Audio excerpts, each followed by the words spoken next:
धर्म प्रेमी सज्जनों तथा आर्य बंधुओं, आज हम लोगों की बोलने की ज़रूरत नहीं है, अर्थात हम लोगों को बोलना नहीं पड़ेगा। लोग अपने आप समझदारी से अपनी समझदारी के साथ बोल रहे हैं। समझदार लोग समझ रहे हैं कि वाकई में कुरान में सच्चाई है या नहीं है, कुरान क्या है। इस्लाम के मानने वाले ही आज कुरान पर सवाल उठा रहे हैं।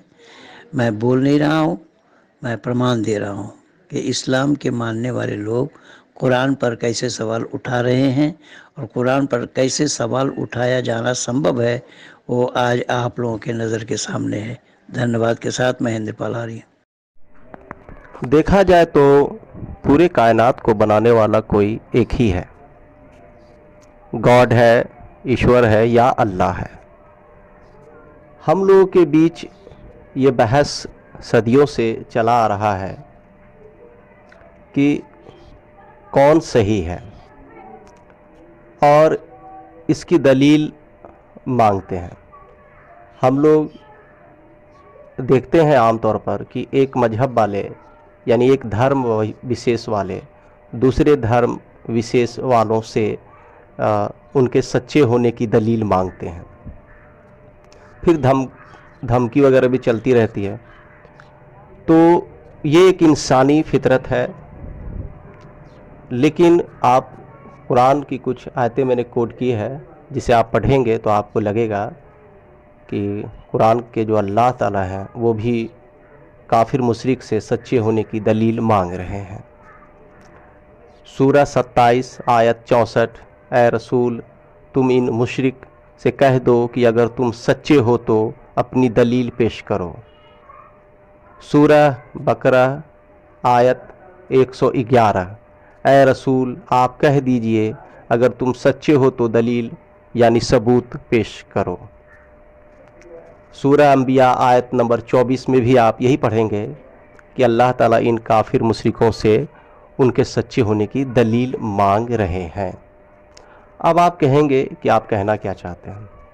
मैं ये कहना चाहता हूँ कि पूरे कायनात को बनाने वाले अल्लाह, काफिर और मुशरिक को भी बनाने वाले अल्लाह, काफिर और मुशरिक को जिलाने वाले अल्लाह और मारने वाले भी अल्लाह, सारी बातों को जानने वाले अल्लाह, फिर भी अल्लाह ताला काफिर मुशरिकों से दलील मांग रहे हैं, उनके सच्चे होने की सबूत मांग रहे हैं इन कुरान की आयतों के थ्रू। कुरान में ये आयत भेजकर अल्लाह ताला जो है वो काफिर मुशरिकों से सबूत मांग रहे हैं। तो काफिर मुशरिक को तो अल्लाह ताला ने पैदा किया। सच और झूठ अल्लाह बेहतर जानता है कि सच क्या है, झूठ क्या है। तो फिर अल्लाह को कुरानी आयतों के माध्यम से सबूत मांगने की क्यों ज़रूरत पड़ रही है, या आप समझ सकते हैं। जो एक इंसानी फितरत के रूप में झलकती है, जबकि मुसलमानों का मानना है कि कुरान जो है वो कलामुल्लाह है, ये आसमानी किताब है, खुदा का कलाम है। चलिए, इसमें कोई शक नहीं है, मैं भी मानता हूँ। लेकिन इन आयतों की बातों से या इन आयतों के माध्यम से एक इंसानी फितरत जो है वो सोच जो है, इंसानी सोच जैसी ये इनमें आयतों में बातें कही जा रही है। ये मेरे कहने का मतलब है। अब यहाँ पर आप देखेंगे कि अल्लाह ताला जो है वो उनकी बातों को नहीं मानने वालों को धमका भी रहे हैं। सूरह बकरा 94, तुम फरमाओ अगर पिछला घर अल्लाह के नज़दीक खालिस तुम्हारे लिए हो, न औरों के लिए, तो भला मौत की आरजू तो करो अगर सच्चे हो। अब ये जो तफसीर पढ़ेंगे तो कुछ यहूदी या नासरी नसारा लोग जो थे, यहूदी नसारा मक्का के अंदर, तो वो लोग का दावा था कि हम लोग जन्नत में जाएंगे।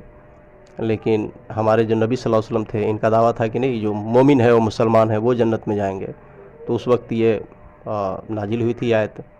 तो इसमें अल्लाह ताला धमका रहे हैं कि अगर तुम सच्चे हो, तुम सही हो, तो मर कर देखो, मतलब मेरे पास आओ, उसके बाद قبر کا عذاب ہوگا یا جہنم کا عذاب ہوگا وغیرہ وغیرہ، تو اللہ تعالیٰ یہاں دھمکا بھی رہے ہیں. تو یہ چیز جو ہے وہ بڑا ایک الجھن پیدا کرتا ہے کہ آخر قرآن کہہ کیا رہا ہے.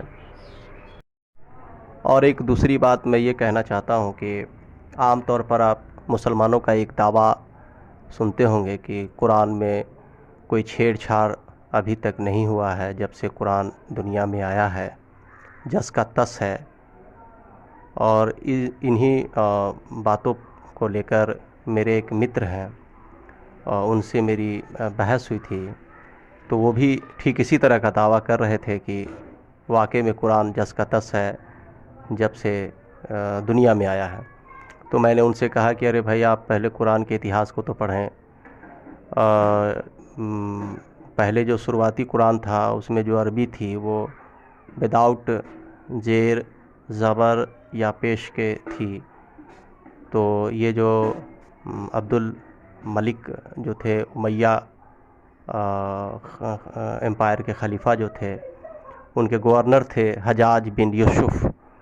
تو یہ جو حجاج بن یوسف نے قرآن میں زبر زیر پیش لگایا، تو میں نے ان سے یہ سوال کیا کہ بھائی یہ حجاج بن یوسف ہوتے کون ہیں زبر زیر پیش اللہ کے کلام میں لگانے والے؟ تو پھر وہ دلیل دیا کہ ارے بھائی جو غیر عربی ہیں، جو امریکہ کے لوگ ہیں یا انڈیا کے لوگ ہیں یا چائنیز لوگ ہیں، وہ پھر نہیں پڑھ پائیں گے اس عربی قرآن کو. تو حجاج بن یوسف نے تو صحیح کیا کہ اس میں جبر زیر اور پیش لگایا.